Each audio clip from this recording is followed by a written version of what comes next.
Hello everyone, आपका हमारे YouTube channel exam forum में बहुत बहुत स्वागत है। आज के इस वीडियो में हम डिस्कस करेंगे 18 जून 2020 के करंट अफेयर के क्वेश्चंस।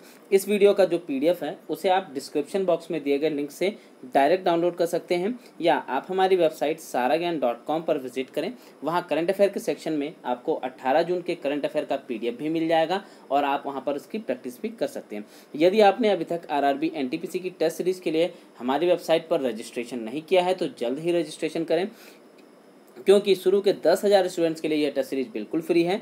परचेज करते समय बस आपको कूपन कोड 0 अप्लाई करना है, जिससे यह टेस्ट सीरीज आपके लिए फ्री हो जाएगी। हम जल्द ही group T, bank PO, clerk और एसएससी की भी टेस्ट सीरीज अपलोड करने वाले हैं और बेस्ट व्यू रिजल्ट के लिए टेस्ट सीरीज को लैपटॉप या डेस्कटॉप में ही ऑन करें। तो आइए शुरू करते हैं आज का वीडियो और लेते हैं आज का पहला क्वेश्चन है, हाल ही में किस राज्य ने आईटी पेशेवरों के लिए नौकरी पोर्टल कर्मभूमि लॉन्च किया है? इसका सही आंसर है ऑप्शन डी, पश्चिम बंगाल राज्य ने आईटी पेशेवरों के लिए नौकरी पोर्टल कर्मभूमि को लॉन्च किया है। अब इस पोर्टल की अगर हम बात करें तो कोविड-19 महामारी, जैसा कि आप सभी लोग जान रहे हैं, कि फैली हुई है और इसी के कारण जो आईटी पेशेवर हैं दूसरे राज्यों से, दूसरे देश से भारत में वापस आ रहे हैं, अपने देश वापस आ रहे हैं, तो उन्हें नौकरी की समस्या हो रही है। तो इस चीज़ के लिए पश्चिम बंगाल सरकार ने जो है कर्मभूमि पोर्टल को शुरू किया है और इसकी बात अगर करें तो इसके द्वारा जो आईटी पेशेवर हैं उन्हें राज्य में स्थित कंपनियों से जुड़ने में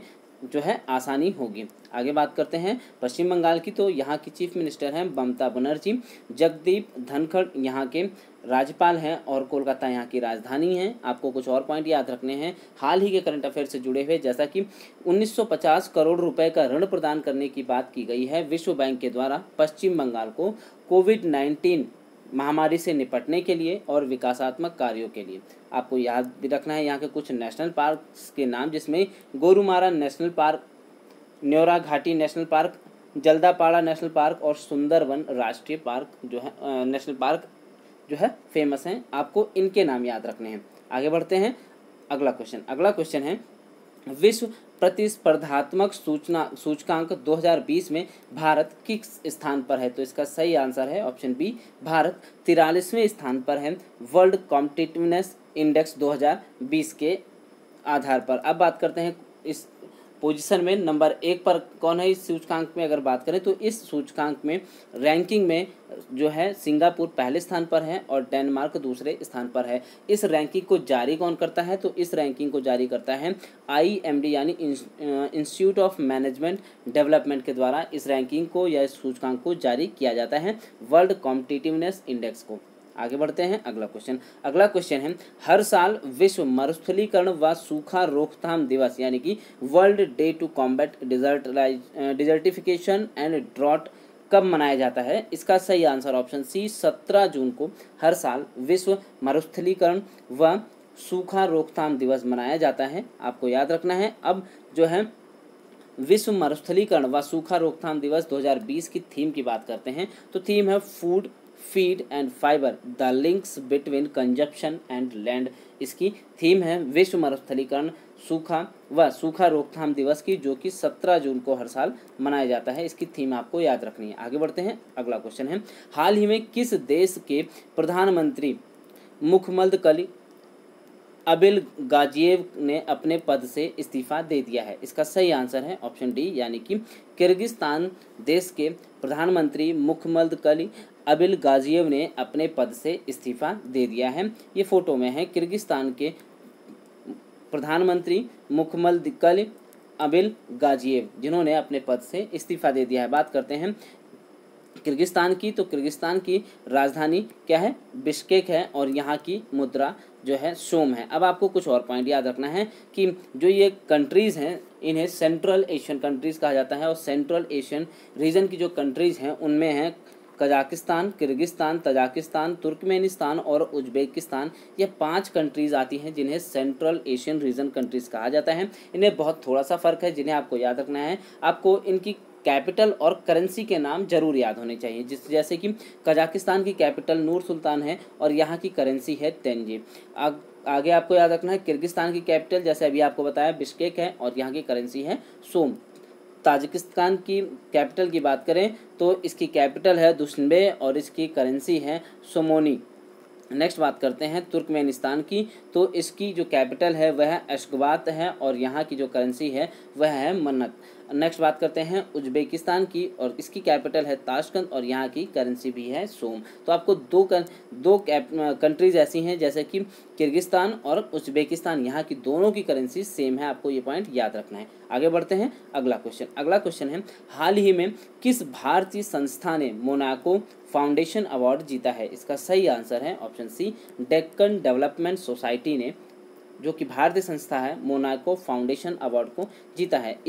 यह अवार्ड कैसे दिया गया, अगर हम इसकी बात करें तो डेक्कन डेवलपमेंट सोसाइटी जो है यह हैदराबाद की एक एनजीओ है जिसने Prince Albert second of Monaco foundation award को जीता है। और इसने यह अवार्ड किस लिए जीता है इन्हें, या किस लिए यह अवार्ड इसे दिया गया है, इसकी बात करें तो पृथ्वी पर जो प्राकृतिक संरचनाएं हैं, प्राकृतिक चीज़ें हैं, उन्हें बचाने के लिए और ग्रह को बचाने के लिए, साथ ही ऐसी गतिविधियां जिसके तहत पृथ्वी को बचाया जा सके, संरक्षित किया जा सके, जो भी यहाँ की नेचुरल चीज़ें हैं, इसके लिए यह सम्मान दिया गया है डेक्कन डेवलपमेंट सोसाइटी को, जो कि हैदराबाद की एक एनजीओ है। और यह सम्मान वर्ष 2020 के लिए पृथ्वी पर प्राकृतिक सम्मान के लिए दिया गया है। आगे बढ़ते हैं, मोनाको की बात करते हैं तो मोनाको की कैपिटल है मोंटे कार्लो और यहाँ की करेंसी यूरो है।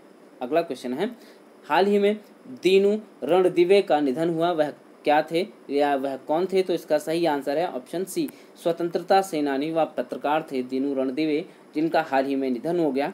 ये फोटो में है दीनू रणदिवे, जो कि स्वतंत्रता सेनानी और पत्रकार थे जिनका हाल ही में निधन हो गया है। आगे बढ़ते हैं अगला क्वेश्चन, हाल ही में मनरेगा के तहत श्रमिकों को सबसे अधिक रोजगार मुहैया कराने वाला राज्य कौन बना है? इसका सही आंसर है ऑप्शन ए, उत्तर प्रदेश राज्य जो है मनरेगा के तहत श्रमिकों को सबसे अधिक रोजगार मुहैया कराने वाला राज्य बना है। बात करते हैं इसके बारे में, तो जो आंकड़े हैं उनके अनुसार मनरेगा में राज्य की 57,000 ग्राम पंचायतों में 57,12,975 श्रमिकों को रोजगार दिया गया है, ऐसा आंकड़े बता रहे हैं। अब बात करते हैं मनरेगा की, तो मनरेगा की फुल फॉर्म भी आपको याद रखनी, जिसमें है महात्मा गांधी राष्ट्रीय ग्रामीण रोजगार गारंटी योजना। और उत्तर प्रदेश की अगर हम बात करें तो यहाँ की कैपिटल लखनऊ है, आनंदीबेन पटेल यहाँ की गवर्नर और चीफ मिनिस्टर यहाँ की योगी आदित्यनाथ है। आपको कैपिटल से याद रखना है कि जो कैपिटल है लखनऊ, यह गोमती नदी के किनारे बसा हुआ है, आपको इतना भी याद रखना है। और जो भारत के रक्षा मंत्री हैं राजनाथ सिंह, उनकी यह क्या है, कॉन्स्टिट्यूएंसी भी है। नेक्स्ट, आपको उत्तर प्रदेश से जुड़े कुछ पॉइंट याद रखने हैं अभी हाल ही से। जैसा कि उत्तर प्रदेश की बात की जाए तो बाल श्रमिक विद्या योजना की शुरुआत की गई है प्रदेश में बाल श्रमिकों को शिक्षित करने के लिए। साथ ही आपको यह भी याद रखना है कि उत्तर प्रदेश राज्य सरकार ने एक अध्यादेश पारित किया है जिसके तहत गौ हत्या से संबंधित कृत्यों के लिए कारावास और जुर्माने की प्रावधान रखा गया है। और अगर हम बात करें तो 7 साल का कारावास और 3 लाख रुपए तक का जुर्माने का प्रावधान इस अध्यादेश में किया गया है। आगे बात करते हैं कुछ और पॉइंट्स की, तो आपको यह भी याद रखना है कि उत्तर प्रदेश भारत का सबसे बड़ा राज्य है, किसके मामले में, जनसंख्या की दृष्टि से, आपको याद रखना है। दूसरा पॉइंट, अगर बात की जाए सबसे छोटा राज्य कौन सा है जनसंख्या के मामले में, तो वो कौन सा है, वह है सिक्किम। नेक्स्ट पॉइंट आता है, अगर ये तो हो गई जनसंख्या के मामले में, अगर आपसे यह पूछा जाए कि क्षेत्रफल के हिसाब से सबसे बड़ा राज्य कौन सा है, तो क्षेत्रफल के हिसाब से सबसे बड़ा राज्य कौन सा हो गया, वह है राजस्थान। और क्षेत्रफल के हिसाब से सबसे छोटा राज्य कौन सा हो गया, वह है गोवा। तो आपको ये भी याद रखना है। उत्तर प्रदेश में एकमात्र नेशनल पार्क है जो क्या है, दुधवा नेशनल पार्क है, जो आपको याद रखना है। और उत्तर प्रदेश में ही जो है पहला केंद्रीय विश्वविद्यालय, पुलिस विश्वविद्यालय उत्तर प्रदेश के ग्रेटर नोएडा में खोला जाएगा। और ट्रांसजेंडर समुदाय के लिए देश का पहला विश्वविद्यालय भी जो है उत्तर प्रदेश के कुशीनगर जिले में ही खोला जाएगा। आपको इतने पॉइंट याद रखने हैं। आगे बढ़ते हैं, अगला पॉइंट है श्री राम जन्मभूमि, जो कि उत्तर प्रदेश के अयोध्या में है। और अयोध्या कहाँ बसा है, कहाँ पर बसा है, आपको याद रखना है। अयोध्या कहाँ बसा है, यह बसा है सरयू नदी के तट पर, आपको इतना पॉइंट याद रखना है। अब आती है बात उत्तर प्रदेश से जुड़ा जो सबसे इम्पोर्टेंट पॉइंट बनता है, अगर टूरिज्म की बात की जाए तो यहाँ पे ताजमहल है। आप सभी लोग जानते हैं कि ताजमहल उत्तर प्रदेश के आगरा में है और किस नदी के तट पर बसा हुआ है, तो यह बनाया गया है क्या है, कहाँ पर, यमुना नदी के तट पर बनाया गया है। किसने बनवाया था? तो मुगल सम्राट शाहजहां ने बनवाया था। क्यों बनवाया था? तो इनकी जो पत्नी थी मुमताज़ महल, इनकी याद में इन्होंने इसका निर्माण करवाया था। आर्किटेक्ट कौन थे? उस्ताद अहमद लाहौरी इसके आर्किटेक्ट थे। और ताजमहल को विश्व धरोहर स्थल में भी जो है घोषित किया गया, विश्व धरोहर स्थल घोषित किया गया है यूनेस्को के द्वारा। आगे बढ़ते हैं अगला क्वेश्चन। अगला क्वेश्चन है, किस राज्य में मछली की एक नई प्रजाति की खोज की गई है जिसका नाम स्विग्जोथोरैक्स और सिकुरिवू मेंसिस है? इसका सही आंसर है ऑप्शन ए, यानी कि अरुणाचल प्रदेश में जो है मछली की नई प्रजाति का खोज किया गया है जिसका नाम सिक्वोजोथेरैक्स और सिकुसिरू मोनेसिस है। आपको यह याद रखना है। अब बात करते हैं इसके बारे में, इस मछली के बारे में। तो इस मछली को यह नाम क्यों दिया गया? अगर बात करें तो इस मछली की प्रजाति की खोज पूर्वी सियांग जिले के मीबो सर्कल में गाकंग क्षेत्र के पास सिकु नदी और सिरुम नदी, ये आपको याद रखना है, जो कि बहुत ही इंपॉर्टेंट है। सिकु नदी और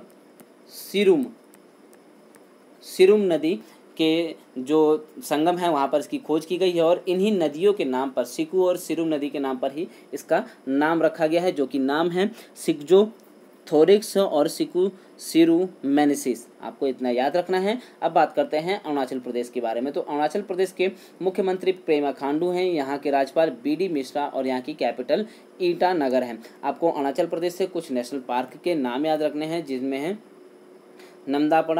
नमदापा जो है national park, Nameri national park, Mouling national park और पक्के टाइगर रिजर्व, जो कि आपको याद रखने हैं। अगला क्वेश्चन है, सिप्री ईयर बुक के अनुसार दुनिया के कितने देश परमाणु हथियार से लैस हैं? इसका सही आंसर है ऑप्शन ए, यानी दुनिया के 9 देश जो हैं सिप्री ईयर बुक के अनुसार परमाणु हथियार से लैस हैं। अब कौन कौन से 9 देश हैं इनकी अगर हम बात करें तो इन 9 देशों में अमेरिका, ब्रिटेन, रूस, फ्रांस, भारत, पाकिस्तान, चीन, उत्तर कोरिया और इजराइल शामिल हैं। ये तो हो गए टोटल 9 देशों की जो कि सिप्री के अनुसार परमाणु जो शस्त्र हैं उनसे जो है लैस हैं। अगर इन्हें क्या है, 2 कैटेगरी में डिवाइड किया गया है। इन्हें लीगल और इलीगल कैटेगरी में डिवाइड किया गया है। अगर हम लीगल की बात करें कि लीगल तौर पर इनके पास जो परमाणु हथियार हैं उसकी बात करें, यानी लीगल की बात, इसका मतलब क्या हुआ कि इन्होंने जो है यूनेस्को को, यूनाइटेड नेशंस को जो है, या फिर कह सकते हैं जो अंतर्राष्ट्रीय फोरम बने हुए हैं वहाँ पर इनके जो परमाणु हथियार हैं सब उसके बारे में सबको पता है। और इन्होंने जो परमाणु हथियार से संबंधित जो कह सकते हैं कोई ट्रीटी हुई है तो उस पर इनके सिग्नेचर हैं, जिनमें कौन कौन से देश आते हैं उनकी अगर हम बात करें लीगल में तो अमेरिका, रूस, ब्रिटेन, फ्रांस, भारत, पाकिस्तान और चीन इसके अंतर्गत आते हैं। लेकिन 2 देश ऐसे हैं जिसमें उत्तर कोरिया और इजराइल ऐसे हैं जिन्होंने अपने परमाणु हथियारों के बारे में किसी को नहीं बताया है। कोई खबर किसी को नहीं है कितने इनके पास हथियार हैं, क्या है, और ना ही किसी जो ऑर्गेनाइजेशन है उनके पास इनका कोई ब्यौरा है। आपको ये भी याद रखने हैं। अब बात करते हैं कुछ और पॉइंट्स की। तो सिप्री के अनुसार भारत की तुलना में चीन और पाकिस्तान में अधिक परमाणु वारहेड हैं। आपको ये भी याद रखना है। अब बात करते हैं सिप्री की। तो सिप्री की फुल फॉर्म याद रखनी है, Stockholm international peace research institute, जिसका हेडक्वार्टर स्वीडन के स्टॉकहोम में है। आगे बढ़ते हैं अगला क्वेश्चन है, IBBI ने corporate insolvency resolution and liquidation की सलाहकार समिति पुनर्गठित किया है। इस समिति के अध्यक्ष कौन है? इसका सही आंसर है ऑप्शन डी, उदय कोटक। जो है IBBI ने जो corporate insolvency resolution and liquidation की सलाहकार समिति गठित की है उस समिति के अध्यक्ष बनाए गए हैं। ये फोटो में है उदय कोटक, जो आपको याद रखने हैं, जो कि इस समिति के अध्यक्ष बनाए गए हैं। उदय कोटक महिंद्रा बैंक के प्रबंध निदेशक भी हैं और भारतीय उद्योग महासंघ के अध्यक्ष भी हैं। अब बात करते हैं IBBI की। तो IBBI क्या है? Insolvency and bankruptcy board of India, यानी कि भारतीय दिवाला और शोधन अक्षमता बोर्ड, जिसके चेयरपर्सन जो हैं MS साहू हैं और इसकी स्थापना 2016 में की गई थी। तो यह था आज का वीडियो है। अब है आपके लिए प्रश्न है कि किस पेमेंट्स बैंक ने MSMEs के लिए जो है सुरक्षा सैलरी अकाउंट सेवा को शुरू किया है? अपने आंसर आपको कमेंट बॉक्स में फुल डिटेल के साथ कमेंट करके बताने हैं। और यदि आपको वीडियो पसंद आता है तो वीडियो को लाइक करना, शेयर करना, और यदि चैनल को सब्सक्राइब नहीं किया तो चैनल को सब्सक्राइब करें और बेल आइकन को भी ज़रूर दबाएं। और यदि आपने अभी तक चैनल पर जो हमारा जो क्या नाम है वेबसाइट है, इस पर रजिस्ट्रेशन नहीं किया है आरआरबी एनटीपीसी की टेस्ट सीरीज के लिए, तो जल्द ही रजिस्ट्रेशन करें। Thanks for watching. आपका दिन शुभ हो।